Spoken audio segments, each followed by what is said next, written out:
9 चेंडूंमध्ये 30 धावांची बहारदार केली गेली आणि आपल्या संघाला खरं तर विजय प्राप्त करून दिलाय.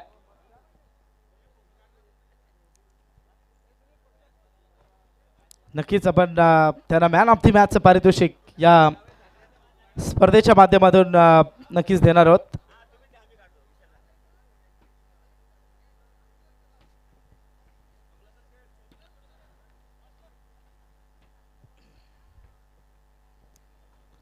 मान्यवरांच्या शुभास्ते मॅन ऑफ द मॅचचं पारितोषिक या स्पर्धेच्या माध्यमातून नक्कीच दिलं जाईल. Man of the match trophy आणि नक्कीच भेटवस्तू देऊन त्यांचा सन्मान या स्पर्धेच्या माध्यमातून केलं जाते.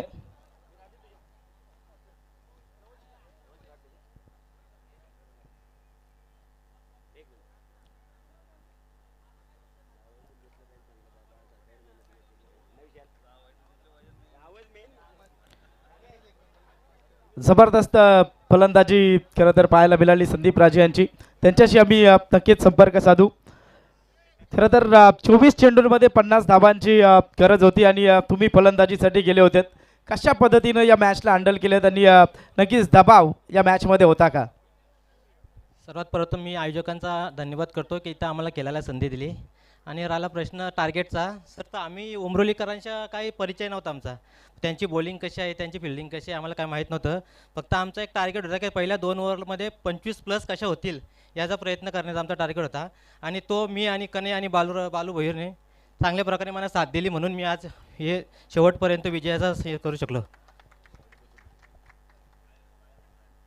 आणि नक्कीच तुम्हाला मॅन ऑफ द मॅचमध्ये जे पारितोषिक भेटलंय त्याबद्दल तुम्ही नक्कीच काय म्हणाल? हा मॅन ऑफ द मॅचचा पारितोषिक मी माझ्या नक्कीच आज वाढदिवस आहे आणि माझ्या घरच्यांनी जो मला बेस्ट ऑफ लक दिला आहे की खेळण्यासाठी जी प्रवृत्ती दिली त्याच्यासाठी मी ज्यांना डेडिकेट करतो आहे.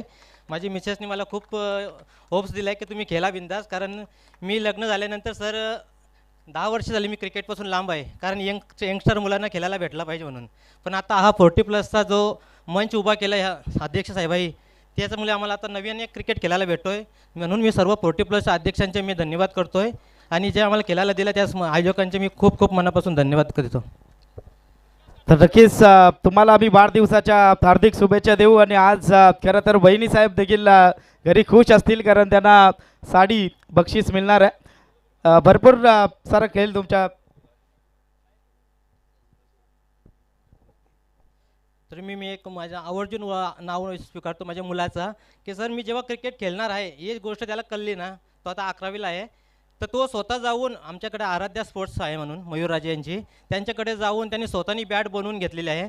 पण ती माझी प्रॅक्टिसमध्ये नाही म्हणून मी सध्या ती घेतली नाही आहे. तरी पण त्याला जर वाईट वाटत असेल त्याच्यामध्ये मी दिलगिरी व्यक्त करतो आहे आणि त्याच्या मुलाचं मी खूप खूप धन्यवाद देतो आहे की त्यांनी मला खेळण्यासाठी एवढं सपोर्ट करतो आहे माझ्यासाठी. Thank you sir. तर सन्माननीय दीपकजी पाटील यांचा सन्मान या स्पर्धेच्या माध्यमातून केलं जाईल. मी विनंती करेन मान्यवरांना, आपण या व्यासपीठावरती आपलं सन्मान या स्पर्धेच्या माध्यमातून केलं जाईल. खरं तर संदीप राजे भरपूर चांगल्या पद्धतीनं नक्कीच त्यांनी इंटरव्ह्यू दिली आणि अगदी आज त्यांच्या घरामध्ये देखील खुशीचं वातावरण पाहायला मिळेल. वाढदिवसाच्या निमित्तानं अगदी बहिणी साहेबांना देखील साडी भेट त्यांना द्यायला इथं मिळाली आहे आयोजकांच्या वतीनं. तर मान्यवरांचं